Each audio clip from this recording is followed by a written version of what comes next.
Está entrando no ar o programa Momento Clássico com Eric Herreiro, a sua conexão com a cultura e o melhor da música de concerto pela Rádio Tropical Web Brasil.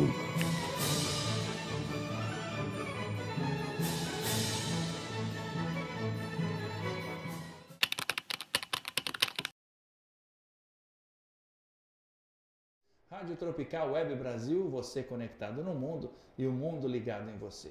Eu estou trazendo agora um excelente convidado, um grande amigo, aqui justamente no Conexão Cultura.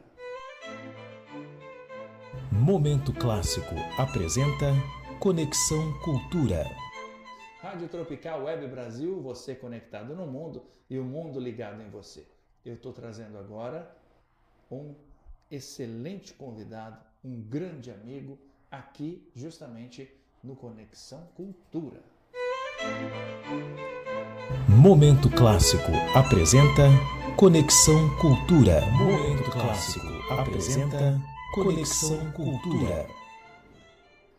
Vocês, meus amigos que vão me acompanhando aqui em Momento Clássico, chegou o momento de Conexão Cultura. Vocês que, além de todo o Brasil, nos acompanham de Portugal, Espanha, Canadá, Holanda, França, Índia, tenho o prazer e a alegria de apresentar aqui justamente um dos maiores figurinistas da América do Sul, um grande artista e um amigo muito querido, que é Marcelo Marques. Bem-vindo, meu querido. Obrigado por ter aceito o nosso convite. Imagina, querido, uma honra e muito boa noite a todos. Eu fico muito honrado com o convite, muito feliz. Maravilha. Lu, como é que tá o microfone do Marcelo aí? Aê, agora a gente tá te ouvindo bem. Sim. Programa ao vivo. Vamos lá. Marcelo, você é hoje um dos profissionais mais respeitados do seu setor. Você tem essa consciência. Mas para chegar até aí, foram momentos de muito trabalho, de muita dedicação, de muito estudo, de muito suor, de muita lágrima. Como que é o início dessa ponta que a gente vê hoje? Como que a arte te levou, o amor pela arte, te levou a ser figurinista? O que te chamou primeiramente a atenção nesse setor tão difícil e, sobretudo, difícil também de conseguir se colocar profissionalmente no Brasil? Eu acho que você já usou um termo que é muito bom. O amor à arte. Eu acho que a arte, sobretudo no Brasil, a conta não fecha sem uma dedicação e um amor a ela. Não faz sentido sequer, né? Tem uns segredos. Minha formação inicial foi de ator. Olha. Me diz uma grande amiga que o meu segredo como figurinista é que eu penso como ator, eu penso personagem. Por que é assim, por que não é daquela maneira? Não é só uma forma. É um conteúdo, ela tem razão. Mas a minha avó tinha uma ateliê de alta costura na década de 40, 50, 60. Legal. Quando eu comecei a fazer carreira em começo de 80, ela já não mexia mais com isso. Eu aprendi pouco com ela, mas esse ambiente do trabalho manual, da cuidade estética, esse ambiente existia em casa, né? Então, tinha essas duas vias. Só que eu acho que eu me preparei como ator para uma coisa muito... para fazer o teatro mais clássico, E isso foi morrendo com o tempo. Quando eu entrei no mercado, havia esse teatro. E é claro que, como eu tinha um histórico familiar, eu sempre fiz figurino para os espetáculos que eu fazia. Por quê? Cenário e figurino. Porque era um pouco natural, assim. Eu tinha como dominar isso, eu tinha ajuda se eu precisasse, enfim. Então, isso foi seguindo. Ou seja, a minha história como ator no começo da carreira é um pouco mesclada. Eu tenho de ópera 28 anos e tenho de teatro 48, quase isso. 47. A ópera veio depois, então. E depois. Inclusive tem uma coisa, eu tenho sempre dito isso. A gente começa com a idade a ser muito requisitado por gente que está começando, para saber ou outro. As pessoas hoje já se interessam menos por isso. Deveriam. Eu digo, olha, toda vez que você vai fazer um trabalho, toda vez que me chamam para um trabalho, seja qual for, eu paro e penso, o que eu tenho para dar para esse trabalho? Eu vejo muita gente, por conta de ego, se perguntando o que esse trabalho tem para me dar. Eu quero saber o que eu posso dar para o trabalho. Quando eu fui chamado para fazer a primeira ópera, eu falei, gente, eu não sou de ópera. Sempre tive, desde garoto mesmo, consumo de música erudita, isso é outra coisa. Mas nunca fui de ópera. Eu falei, eu já sei o que eu tenho para dar para a ópera. O que eu tenho de melhor para dar para a ópera é teatro. Porque ópera, se não é teatro, na grande maioria das vezes é chato. Sem dúvida. Não pega, a gente precisa de uma narrativa dramática. Então foi com isso que eu fui para a ópera. Eu acho que isso que eu disse, que as pessoas já prestam hoje cada vez menos atenção no que é a tradição, eu acho que eu tive uma sorte e uma escolha. Quando eu era ainda ator, com 14 anos de idade, 15 anos, eu ia assistir os espetáculos. E eu ia para o camarim do seu Paulo Autran, lembre-se que eu tenho 62 anos. 14 anos, isso era em 14, 15, era 78. Eu ia para o camarim do seu Paulo Autran com um gravador cassete e dizia, Sr. Paulo, o que o senhor tem a dizer para um ator que está começando a carreira sobre o ofício? O que eu quero chegar com isso? Eu estava interessado no que tinha a tradição para me dizer. O trabalho que a gente faz não está codificado em livro, está 10%. Verdade. É a ponta do iceberg. Você aprende com quem fez. É uma tradição oral, toda oral, que você vai aprendendo coisas com quem já fez. Eu, desde cedo, eu aprendi a prestar atenção e ouvir muito os mais velhos. Observar bastante. Me lembro que às vezes que eu trabalhei com Bibi Ferreira, que essa é uma grande mestra, ela me dizia, meu filho, você não precisa estar aqui todos os dias. Mas eu estava do lado dela em silêncio. Porque eu ia aprender muito, como aprendi muita coisa. Imagino. Tem uma curiosidade até, uma vez eu estava na casa dela conversando, estávamos eu, ela e a família, e eu falei assim, eu não ligo muito para West Side Story. Ela falou, como não liga? Não pode. Ela falou, vocês me dão licença, me pegou? A coisa mais importante que uma pessoa pode te dar é o tempo dela. Sobretudo o tempo de uma mulher de 90 anos na época. Ela me sentou durante 3 horas, ela botou na sala do quarto dela o filme inteiro, eu dizendo, olha esse tema musical que liga com aquilo, olha aquilo, que tá ligado a esse personagem fazer essa trajetória. Ela escaneou a obra inteira para mim. Ela falou, entende por que eu digo que você tem que gostar disso? Eu falei, você tem toda a razão, é incrível. Eu sempre parei para ouvir essas pessoas.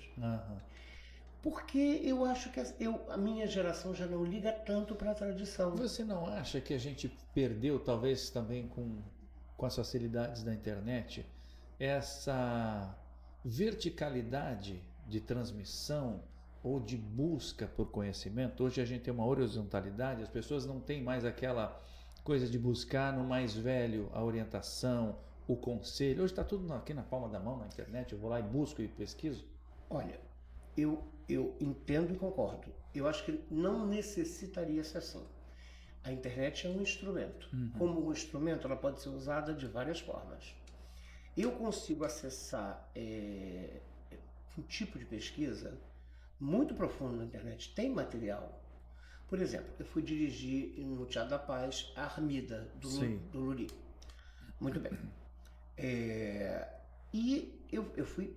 É claro que a gente teria um convênio com o Palácio de Versailles. Então a gente trabalhou online com o Palácio de Versailles durante quase um ano, com todos os documentos. Que beleza isso. Incrível. E eu comecei a pesquisar. Quando você pesquisa profundamente, você não consegue pesquisar na sua língua. Alguns assuntos você tem que pesquisar em inglês, outros em francês. Então eu comecei a pesquisar muita coisa e eu descobri o porquê. Era uma ópera com um problema. Era financiada pelo rei e o rei jamais quis assistir. Ele era dos músicos do rei. E ele era muito magoado com isso, que o rei não quis assistir. E eu consegui descobrir, claro que eu descobri pesquisando em francês, madrugadas a fio.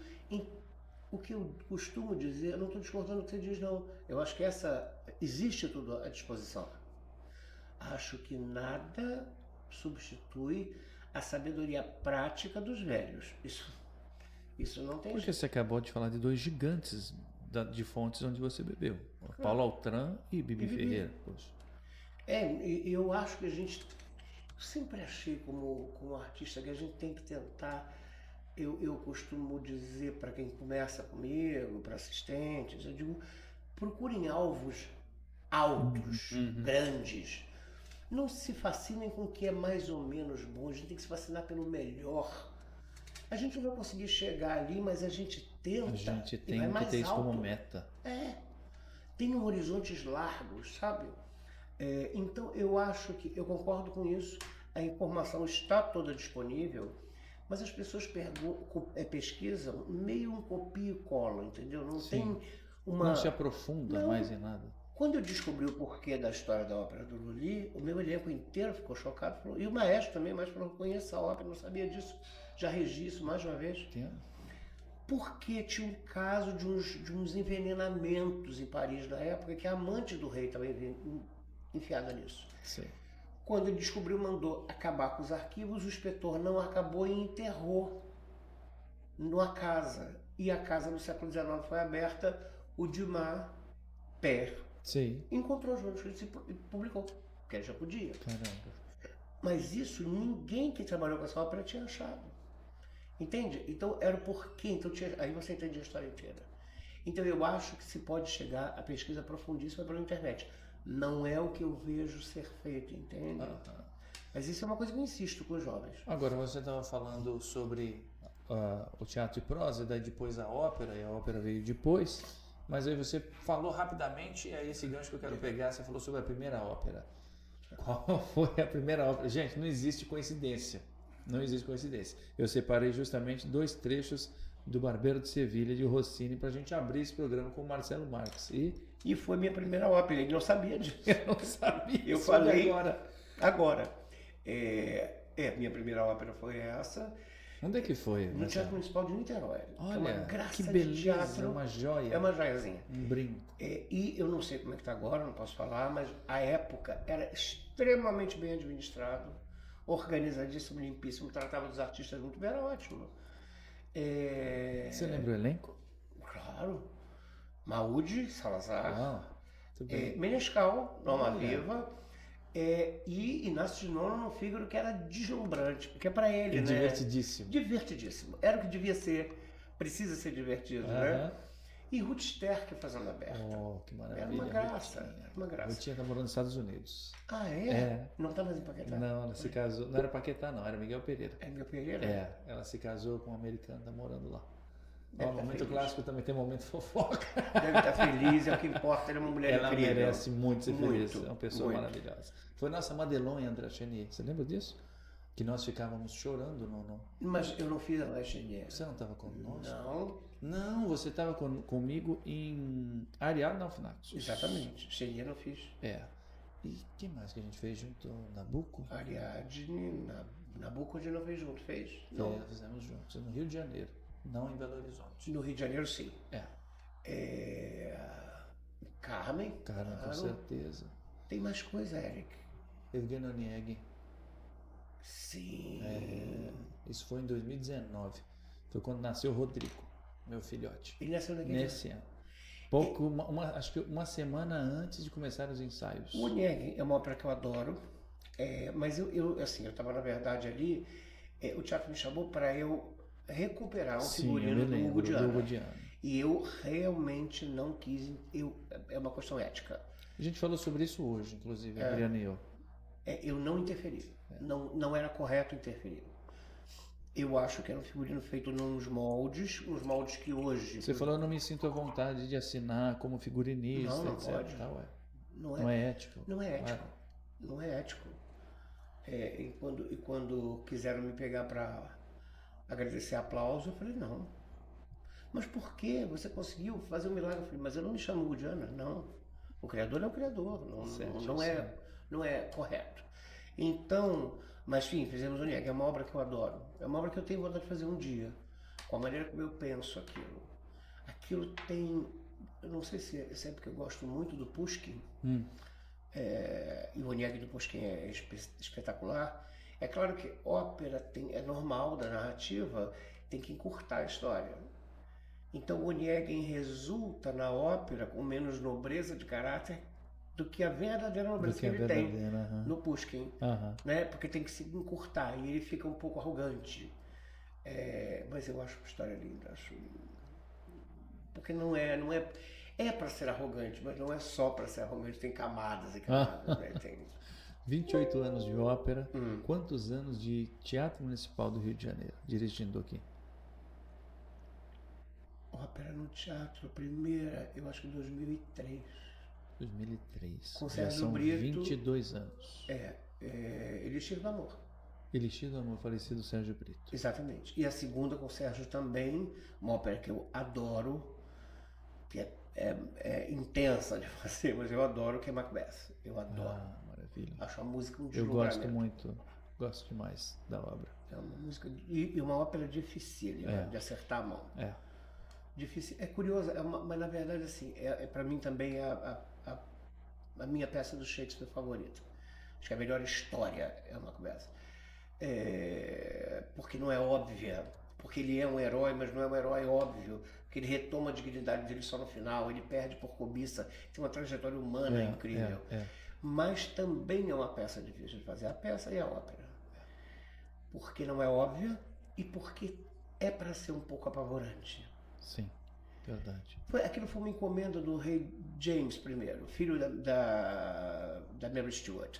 Então, ele tinha uma paixão pelo assunto de feitiçaria. Então, aquilo foi feito para ele. Mas esses escritores, os grandes escritores, na verdade, são os escritores de companhia, como Shakespeare e Molière, esses homens escreviam com subversão, tem que ter, se você não trabalha. Então, ele fez a peça para o rei. Então, precisa ter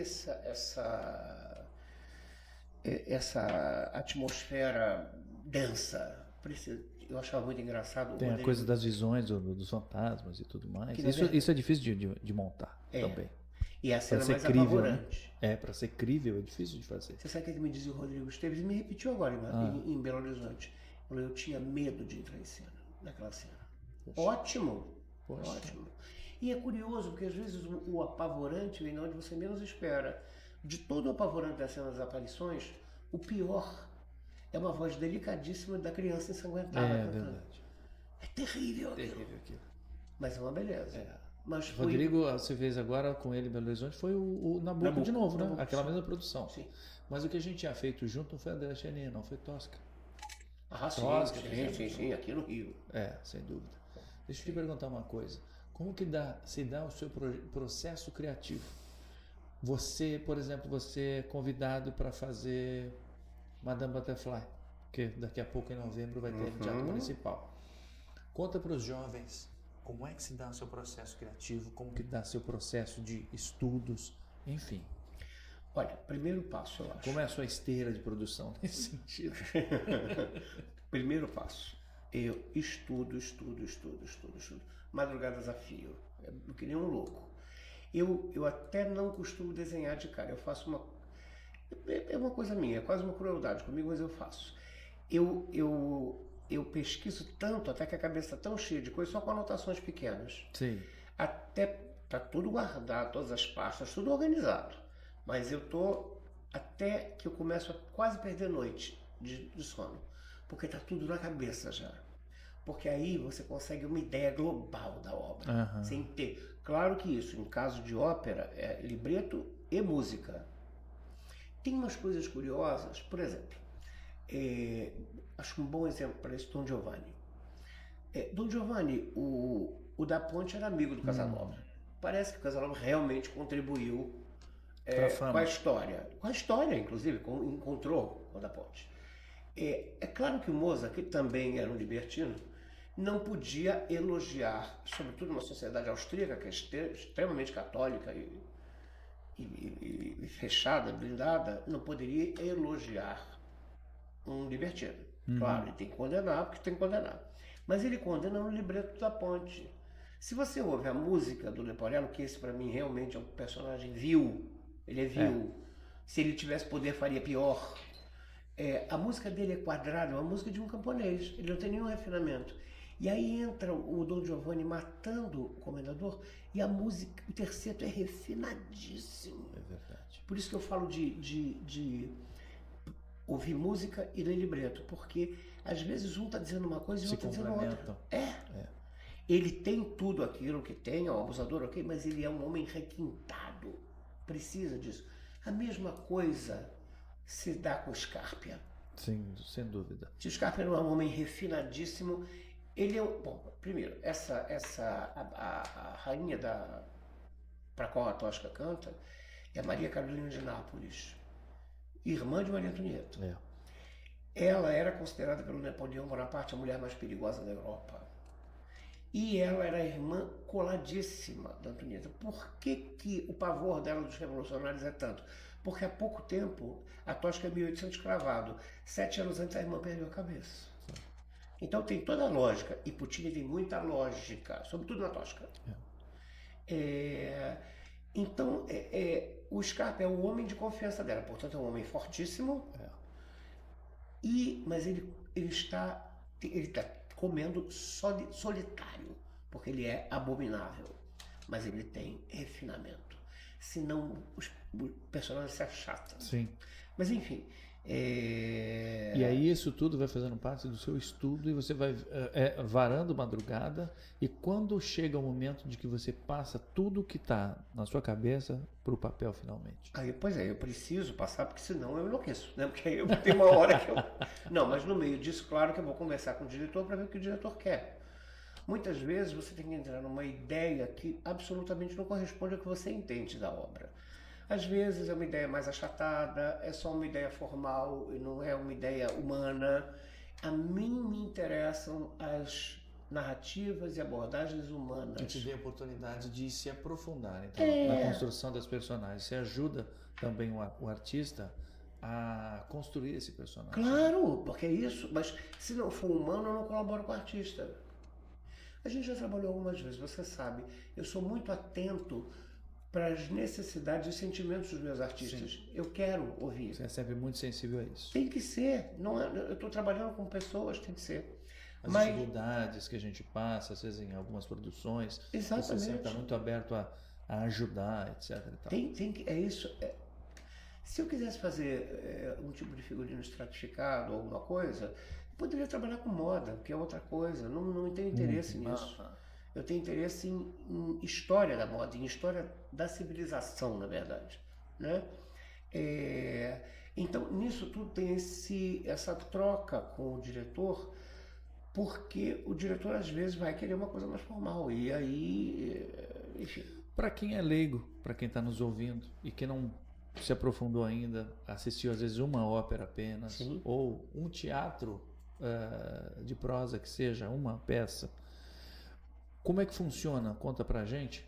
O diretor entra em contato com você, você já está numa equipe, formando uma equipe criativa, aí o diretor entra em contato contigo e fala, olha, vamos fazer uma reunião de pauta, etc. Tal, e ele traz para você a ideia dele do que ele gostaria. A partir daí você começa a desenvolver? Como que é isso? A partir daí, por isso que eu estudo antes. Por quê? Se eu estudo muito antes, eu tenho argumentos. Se eu não tenho estudo antes, eu não tenho argumentos. Você é vencido mais facilmente. Claro. Eu não tenho como... Às vezes você tem uma coisa que não está certa, você sabe o que não está certo. Então você consegue, se você estudou muito, argumentar para chegar a um lugar comum, né? Senão, como você disse, você é vencido, você não tem argumentos. Então, aí eu vou negociar. Às vezes não tem nem que negociar, às vezes é simples. Eu acho que teremos uma negociação muito simples, por exemplo, para Madame Butterfly, muito simples assim. Tá todo mundo entrando na mesma reta, tá tudo macio, tranquilo. Mesma vibe. Porque existia uma possibilidade de uma coisa mais tradicional no momento. Aí eu comentei, até porque eu também sempre quero quebrar paradigma como criador.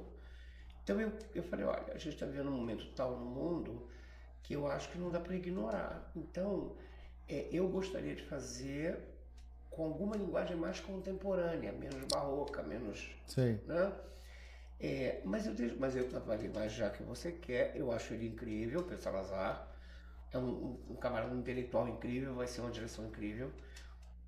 Mas eu falei, mas você quer fazer dessa maneira, vamos lá.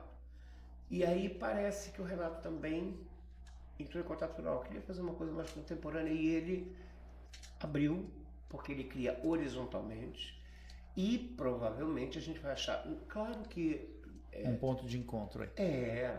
Claro que eu acho que eu não gosto de decepcionar a plateia.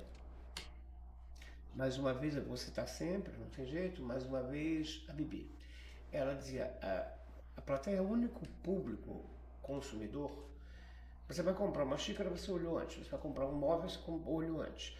A plateia sai de casa sem saber o que vai ver. Ela quer ser surpreendida. E ela está pagando pelo que ela não sabe. Então, ela merece todo o nosso respeito. Uma plateia de ópera, mesmo que a gente faça contemporâneo, a plateia espera ópera. A plateia espera, ela quer ver um acontecimento. Sim. Quando a gente estreou Rusalka na Espanha, veio um crítico alemão falar pra gente, elogiou o espetáculo. Rusalka era um espetáculo bonito. Ele dizia, vocês conseguem entender por que as pessoas pegaram a mania hoje de para fazer contemporâneo, fazer feio? Ele tem razão, não precisa ser disgusting, não precisa ser desagradável à vista. Tem estéticas contemporâneas que são lindíssimas, são incríveis, né? Então eu nunca pretendo decepcionar o público. Isso não está no meu escopo. Agora, sei disso. O que muda, então, na sua cabeça e no processo criativo, quando a gente sai, por exemplo, de uma ópera de repertório, como é Tosca, Butterfly, muito conhecido, por exemplo, para a Rusalka, que foi uma estreia aqui no Rio de Janeiro, claro, uma coprodução com Tenerife, mas aqui no Rio de Janeiro feita a primeira vez. E não é uma obra de repertório. O que muda? No Brasil, então, não, né? Não, infelizmente. O que muda no seu processo criativo e a forma como você encara a obra? Isso para mim não muda tanto. Muda sim. Por exemplo, quando você pega, eu posso estar falando alguma arbitrariedade, mas eu acredito que não. Eu acho que a gente não chegaria a Rusalka se não tivesse Wagner antes. Eu acho que precisa. Tanto tem momentos que são wagnerianos. Por exemplo, eu não consigo, não vou dizer que é uma limitação minha, porque me abre portas, eu não consigo estudar Wagner se eu não for estudar na teosofia, para entender aquilo. São símbolos muito profundos. É verdade. Eu gosto de todos, mas Wagner realmente, para mim, é uma loucura. Aquela música me toca de uma maneira que eu não sei explicar. Nem sei se eu preciso explicar, mas é outro lugar. E eu tenho que estudar para ser fiel ao que ele escreveu, porque é muito profundo. Eu tenho que estudar em teosofia. Eu vou abrir glossário teosófico para entender aquilo. E então a Rusalka também caiu um pouco nisso. Esses seres mágicos dos quais se fala, como ela, a sereia, por exemplo, que a gente sabe que essa história sai do Undine, que é um conto mais para leste europeu, e sai da sereiazinha do Andersen. Isso. Só que é claro que, como é leste, tem aquela melancolia do leste, que é pesada, que é bonita mesmo, e que vai aparecer, por exemplo, na área do pai, mais para o final, vem uma música eslava inteira, que é uma beleza. Eu acho que é a mesma pesquisa, só tem assim uns caminhos um pouquinho diferentes. O Wagner e o Dvorak também me pediu isso, eu sinto necessidade disso, de um estudo de simbologia, de imagem de símbolo, de Jung até, de consciente coletivo, porque elas tocam em outros lugares. Eu me lembro que, já que falamos dela hoje, quando eu ia fazer para Belém, Boêmia. E aí eu estava estudando que nem louco, e Eliane Coelho me disse, você está perdendo seu tempo. Eu falei, por quê? Ela falou, eu te conheço. Você está tentando achar um significado por baixo das coisas. Boêmia não tem. Eles estão ali porque eles gostam de conviver e exercer a juventude deles juntos. Uhum. É pelo prazer da convivência. Não tem significados estranhos. Não perde seu tempo, porque você não vai encontrar. A beleza é o que está ali. Ela tem razão. Verdade. Você falou de personagens mitológicos, de seres, etc e tal. E aí a gente acabou de ver um trabalho seu de gente que a gente conheceu há pouco tempo no teatro, na TV, no cinema, gente de carne e osso. Como é que é você vestir essas personagens como Carmen Miranda, como Dercy Gonçalves, Grande Otelo, Zé Trindade, aqui nessa Viúva Alegre que a gente acabou de levar ao palco do Teatro Municipal do Rio de Janeiro. A responsabilidade é maior, porque são personagens conhecidíssimos do povo e amados pelo povo. Eu não sei o quanto hoje ainda são amados pelo povo, tá? O povo brasileiro tem, infelizmente, uma memória muito curta. Muito curta. Eu tenho misturas. Não vou negar que eu sou meio eurocêntrico na maneira de pensar a criação, mais cartesiano, estuda, depois cria, desenha, aprova, isso não é. Mas eu tenho, você sabe disso, uma valorização muito séria do que é brasileiro. Eu preciso, é uma necessidade minha, que o que quer que seja que eu faça, o mais intelectual possível. Meu trabalho intelectual para fazer, por exemplo, Ariadne é enorme, o Salca é enorme, trabalho intelectual para compreender aquele universo. Mas no momento em que eu faço, ele precisa ser popular. Eu acredito profundamente nisso. Não entendo arte que não seja para o povo, não entendo isso. Arte para iniciados não é um interesse meu. Eu acho que se é muito bem feito, os iniciados também vão ficar satisfeitos. Mas eu preciso me comunicar com a plateia. Eu acho que o grande lance do artista é se comunicar com um monte de gente. Então, a minha mescla eu tenho uma grande valorização dos artistas brasileiros. Verdade. Então, eu, por exemplo, Dercy, Zé Trindade, esses personagens todos, são personagens... Carmen, eu ouço há 20 anos, com muita frequência. Ouço e já fiz um espetáculo sobre ela há 15 anos atrás.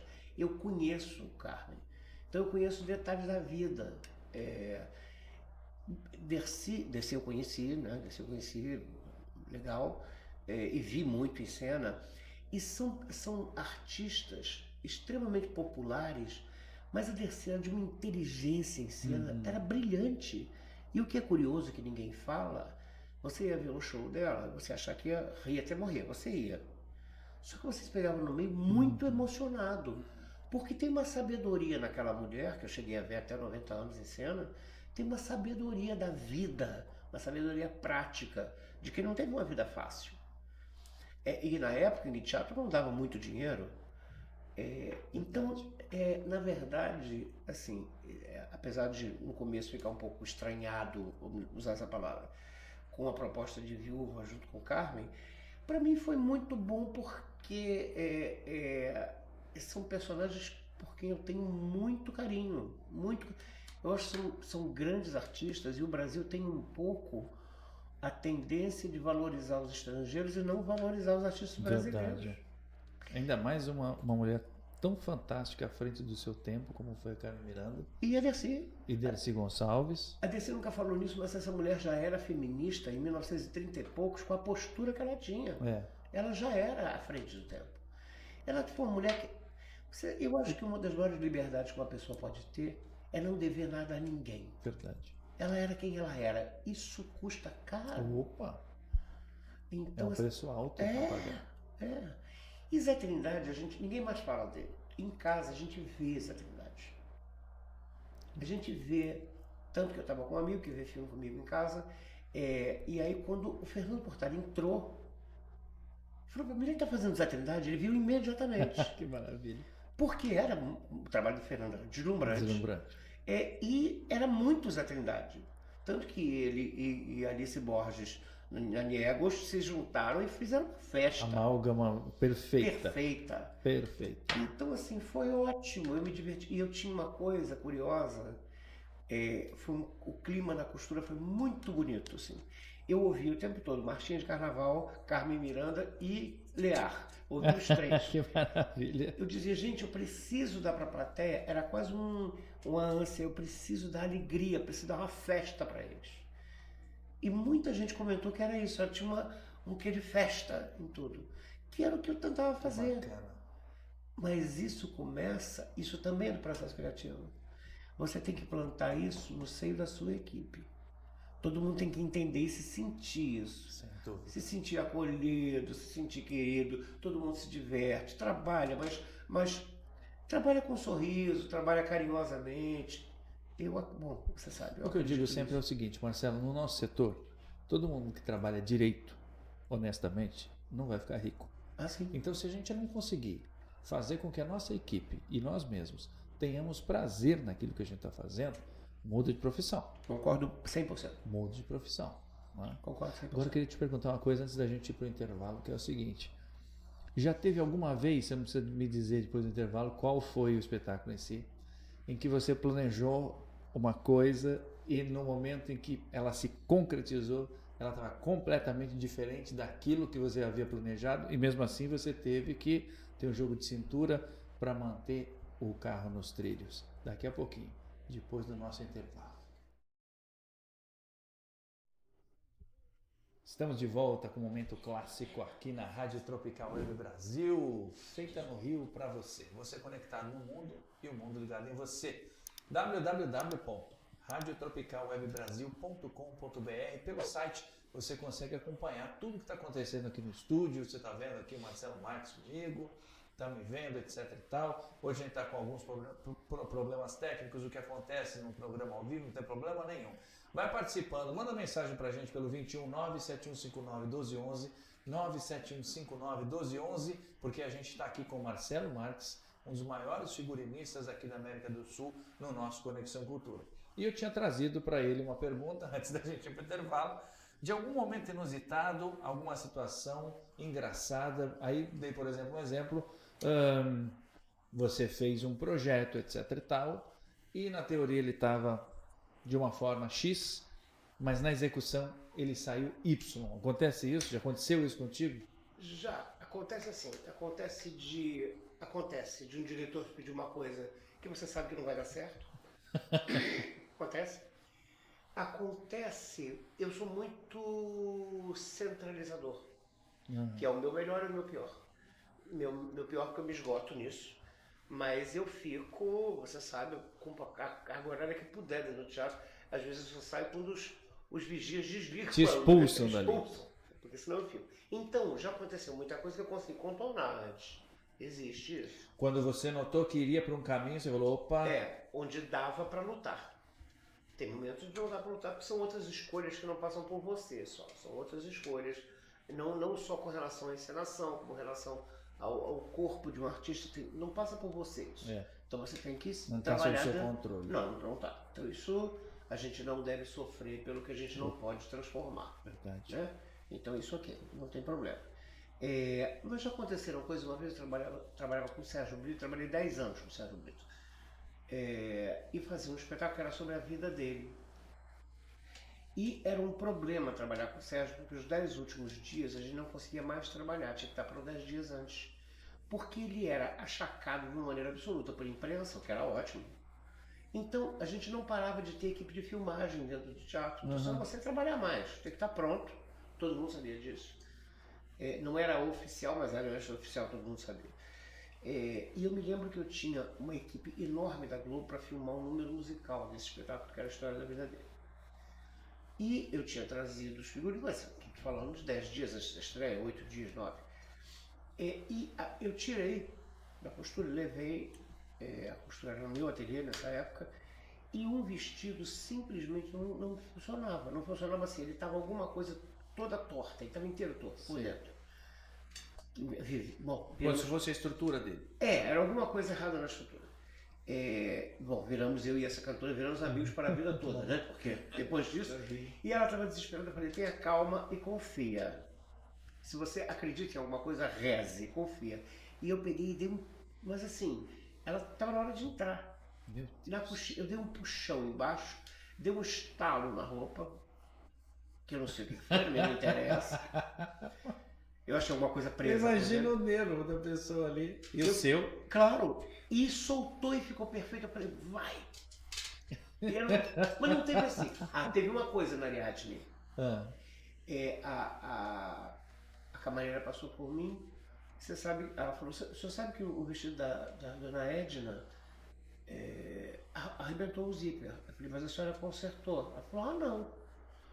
Gente do céu. Aí eu peguei minha assistente, que era a Janita, que já no Estado do Rio na época, Fui correndo até o camarim, não falei com ninguém, peguei a agulhinha, falei, Edna, querida, Edna, uma graça de pessoa e um excelente profissional. Eu falei, me avisa até quando eu puder. Eu preguei na mão aquilo, fechei, não vou deixar a mulher ficar... Segundos antes dela entrar. Segundos, eu falei, eu não conheço a música toda, me avisa o compasso em que você pode ficar. E eu com a tesoura na mão, quando eu dei, ela falou, agora, eu cortei, ela entrou. Vai. Não, essas coisas acontecem. Isso acontece para quem trabalha ao vivo. Só. O Ariano Suassuna tem uma coisa muito bonitinha, que ele diz que tudo que foi bom de viver não é bom de contar. Ah, isso é verdade. O que foi complicado de viver, depois vira uma história bacana, porque a gente transforma em outra coisa, né? Olha, são 8 horas, 8 minutos aqui, a gente está no Rio de Janeiro, na capital. Quero mandar um abraço para a Lenir Andrade, lá de Portugal. Ela está dizendo que está adorando, ouvindo pelo app. Agora chegou também a imagem aqui. Amanda, um beijo, Lenir. Malu Lins, tenho 17 anos e passei a gostar de música clássica. Hoje consegui acompanhar tudo. Um beijo para você, Malu. Ana Cristina Cervantes Pinho, estou em Volta Redonda, Rio de Janeiro. Tive a honra de estar no evento e conhecer Eric Herrera. A honra foi toda minha. Um beijo para você. E Simone Aguiar, Amando, merecia 2 horas de programa. Um beijo grande. Beijo para vocês. Muito obrigado pela audiência de vocês que nos acompanham todas as terças, às 19 horas, ao vivo aqui com Conexão Cultura. Marcelo, antes da gente ir embora, porque o tempo passou super rápido, porque é muito agradável a conversa com você, passa rápido que a gente nem percebe. Quais são os seus projetos futuros? A gente sabe que daqui a pouco você está entrando em produção mesmo de Madame Butterfly, porque você trabalha com muito tempo de antecedência, né? Tem que ser, não tem jeito. Estamos já conversando mas não começamos as reuniões ainda, começam semana que vem, provavelmente. Para ver como vai ser isso. Eu acho que a gente vai ser feliz, é uma equipe muito bonita. Eu acho que ele vai ser muito feliz, ele no teatro, o Pedro Salazar. A estreia dele no teatro. Né? A estreia dele no teatro, ele é um profissional excelente. Esse homem era o assistente dileto do Cherreau, que é um diretor espetacular. Exatamente. De teatro, de cinema e de ópera. Então, né, é curioso que eu voltei de Paris agora esse ano e eu não comprei nada de livro. O livro pesa muito, mas comprei na Comédie Française um livro do Cherreau. Eu não sabia que ia conhecer o Pedro ainda. Coincidência não existe. Coincidência chamada J'arriverai un jour, o que é lindo, porque eu chegarei um dia, com tudo que o Cherreau fez, ele achava que ainda faltava caminhar muito. Que é o que a gente, que é da arte, nunca pode perder de vista. Verdade. A gente sabe um tanto, falta muito. Sempre faltará. É verdade. Para terminar mesmo, a cultura transforma. Transforma tudo. Transforma tudo. Transforma, e a cultura consegue transformar a gente ao outro. Mas ela transforma mesmo se a gente fizer isso com muito estudo, muito preparo, mas com muito coração e querendo dialogar com a plateia. Se isso não é feito de coração, se é feito só para ser um efeito, o efeito vai embora e não fica nada. Não deixa legado. Só para fechar, uma vez um espetáculo que eu fazia, Bibi Ferreira, fechar com ela. Ela estava dirigindo uma atriz, ela falou, a filha do Miguel Proença, a Laura Proença. Do Miguel, pianista. Ela falou, Laura querida, cuidado, que você está com alguma coisinha de articulação. A plateia precisa fazer 3 coisas necessariamente nessa ordem.